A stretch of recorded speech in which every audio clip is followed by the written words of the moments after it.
Magandang buhay mga ka-PH! Muli ito po ang inyong Pinay broker, Gledy Villaros Perez.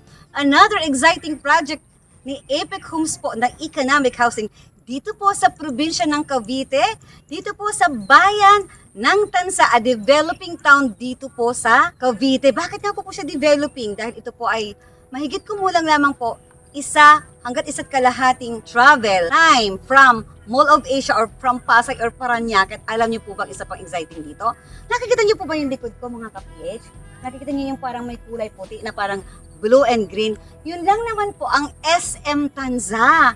So ibig sabihin mga ka-PH, nasa likod lamang po tayo ng SM Tanza. Actually kanina po, nasa mahigit mga 1 to 1.3 kilometers lamang po ang distansya buhat dito. Actually inurasan po namin, more or less 5 minuto lamang po, andito na po tayo sa project po na ito.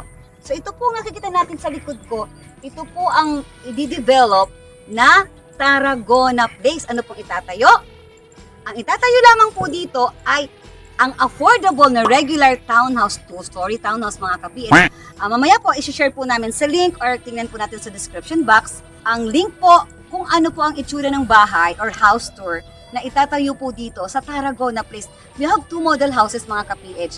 Isang regular townhouse at saka isang duplex. Kung gusto natin na medyo affordable, mag-regular townhouse po tayo. Kung gusto naman po natin na may extra budget tayo at gusto natin ng mas malaking space, meron naman po tayong duplex. Mga ka-PH, silipin po natin mamaya ang ating mga aerial shots and views ng napaka-exciting na project po na ito, economic housing project, soon to launch ni Apex Homes dito po sa bayan ng Tanza, Cavite. Samahan niyo po kami mamaya.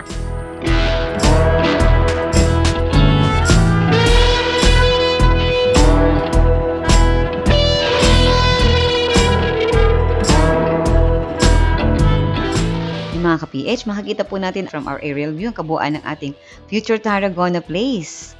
So sa ngayon po, wala pa tayong makikitang development kasi gusto nga po namin talaga sa inyong ipakita ang before and after development po ng ating Tarragona Place. Ayan po makikita natin, nabansya natin kanina kung gaano ito kalapit sa ating SM Tanza. Ito din po ang mga kagandahan po ng ating Tarragona Place. Pagdating po sa healthcare, ito ay meron lamang po tayong more or less 2.5 kilometers or more or less 5 minutes to 10 minutes away lamang po ito from Tarragona Place ang ating pong Tanza Specialist Medical Center. At malapit din po ito sa mga naghahanap buhay po, naghahanap ng trabaho or nagkatrabaho po sa Cavite Economic Zone and Rosario. Pwede rin po ito sa inyo kasi this is more or less 5.1 kilometers or more or less 15 minutes to 30 minutes. May traffic na po yun yung sinasabi ko from this Cavite Economic Zone. Buhat naman po sa Municipality Hall ay meron po lang tayong 2.5 kilometers or more or less 5 to 10 minutes lamang po away from municipality. At ito lamang po ay mahigit kumulang 3.5 kilometers from Robinson's General Trias. So halos po ito ay malapit lamang. Isang sakay lamang buhat sa Robinson's Place. At para naman po sa ating mga infrastructures, ayan po, napakalapit lamang. 12 kilometers away lamang po from Calax-Kawit Interchange. So that is more or less 12 minutes to 30 minutes travel to Calax Interchange. Kung kayo po ay pupunta po ng Laguna, yan, ito naman po ang magandang access road na maganda rito. And then, only 12.9 kilometers lamang din po from Bataan-Cavite Interlink Bridge. So, kung pupunta naman po kayo ng norte, going to Bataan, napakalapit lamang po ng ating magiging daan po dito. Ganun din po, may malalapit din po tayo dito sa mga INC po.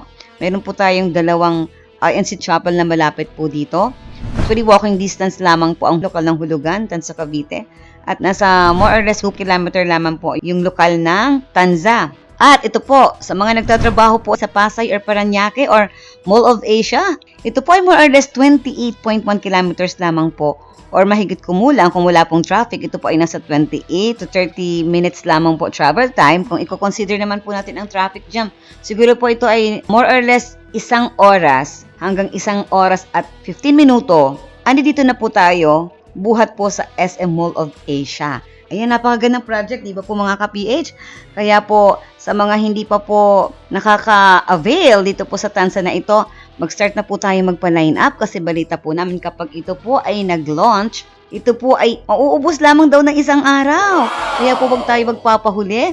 Message na po kaagad tayo para makapagpa-line up po tayo dito sa isang napakagandang economic housing project na ilo-launch ni APEC Homes dito lamang po sa bayan ng Tanza, Cavite.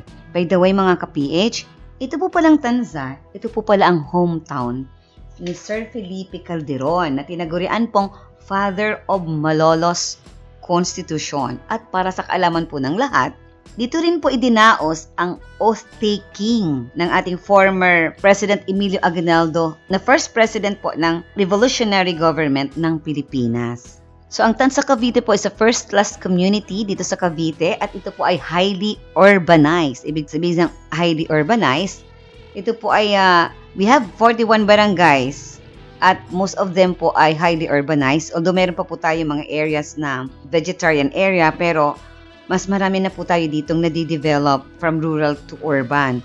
So, pero ang kagandahan po nito, parehas po nating ma-enjoy ang provincial atmosphere or spirit po ng isang provincial.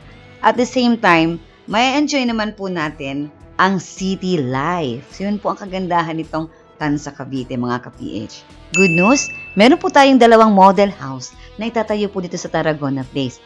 Ang isa po, ang mas pinaka-affordable ay ang regular townhouse 44 at ang isa naman po sa mga gusto po naghaharap ng extra space or meron po tayong provision for carport, meron din naman po tayong duplex with provision for carport.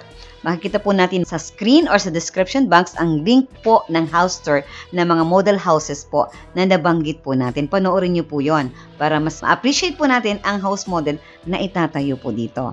At sa mga hindi po nakakapag-subscribe at bago sa YouTube channel na ito, please do like, share, and subscribe na po at hit the bell button na makikita niyo po sa lower portion ng screen na ito para lagi tayong manonotify ng mga future videos and future updates ng Tarragona Place. Please also don't forget to comment down below kung meron po tayong mga gustong itanong.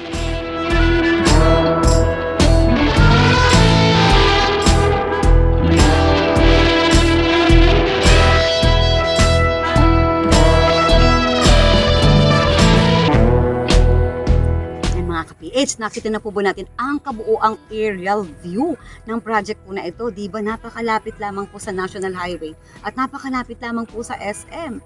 Kaya talagang may reason tayo ma-excite. Bakit nga po? Ang dami na po talagang excited. Actually, ang dami na po namin nare-receive na tawag. Ang dami na po nagpapa-line up. Dahil ito lamang po ay mahigit kumulang na actually, hindi po natin alam kung aabutin ba ito ng 1,000. Ibig sabihin, ang 1,000 po kasing units, napakabilis lamang po nun. Kasi kulang pa po yun sa mga naghahanap ng property. Sa Tanza, what more pa po ang ibang mga bayan naghahanap din, na mga nagre-rent, naghahanap ng rent to own. So, napakaganda ng project po na ito kasi may pagpipilian po tayo. So, nakikita po natin ang likod na ito. Sa likod ko po, ito po ang magsisilbing parang right of way for the entrance. Dito po maglalagay ng gate, entrance gate. Yung ito pong nakikita natin existing project, this is One Tanza, Cavite. So, dito po tayo para pong extension tayo ng One Tanza. Ayan mga ka-PH. Sa mga bago po sa YouTube channel na ito, let's do like, share, and subscribe and hit the bell button na makikita po natin below the screen para po tayo ay manonotify ng mga future videos regarding po sa project po na ito. Ito pong muli ang inyong Pinay broker, Glenny Villaruz Perez. Your dreams plus our help equals your home and success.